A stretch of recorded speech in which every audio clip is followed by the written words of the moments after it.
28イスカリオテのユダ。以前にイエスが危篤の病人を癒した盗賊の首領の弟はイスカリオテのユダという名前であった。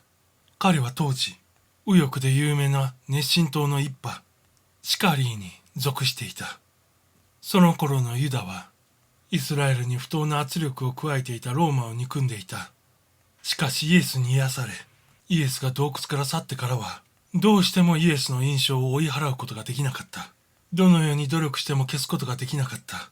党の仕事に熱を入れようとしても、イエスが語った様々な金言が耳についていて、もやもやとした雲が絶えず彼を覆っていた。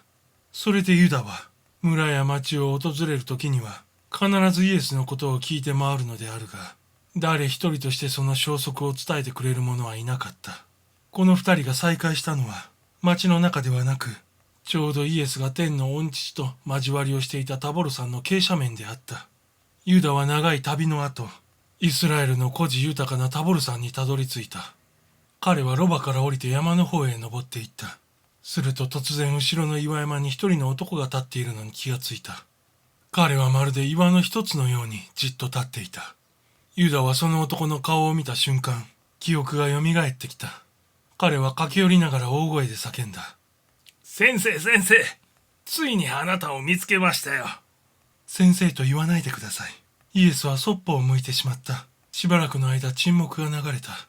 しかしイエスは目を開けて若者を見ると、とても悲しそうな顔をしていた。それでイエスは彼のもとに行き、手を取って言った。ぶっきらぼうな態度を許してください。私の平和が乱されたものですからつい。この不正な世の中に、平和とは臆病者の拒絶でしかありません。とユダが答えた。イエスは微笑みながら静かに言った。あなたはまだ平和というものを知らないんです。ユダはすっかりうなだれてしまった。胸を突き刺すようなイエスの言葉に参ってしまったのである。イエスは哀れむように彼を慰めた。過去の生活からにじみ出るような話をしたのである。二人は向かい合って座った。ユダは自分の過去のことを話し出した。ユダの父はシモン聖人と言われ、ガリラヤでは有名であった。父はとても純粋で立派な人であった。ローマに対する反乱が起きた時、直接その運動には加わらなかったけれども、ローマ軍に追われた反乱分子を洞窟にかくまってやった。そして毎日食べ物を運んで養ってやったのであるが、一人のガリラヤ人に裏切られ、ローマ軍に捕らえられてしまった。彼はひどい拷問を受け、母と子供の目の前で腹渡を流しながら殺されてしまった。この時のことが目に焼き付いて、いつも苦しめられていた。これ以来ユダは、イスラエルをローマから救い出すことだけを唯一の目的として生きてきたのである。彼は兄のように、盗賊として他人を殺傷するようなことはしなかった。子供の頃一人でエルサレムへ行き、朝早くから夜遅くまで身を粉にして働き、小金を貯めていった。彼はその金であちこちを旅行し、秘密結社を組織して、木が熟した時に指導者を迎え、改革ののろしを上げようと思っていた。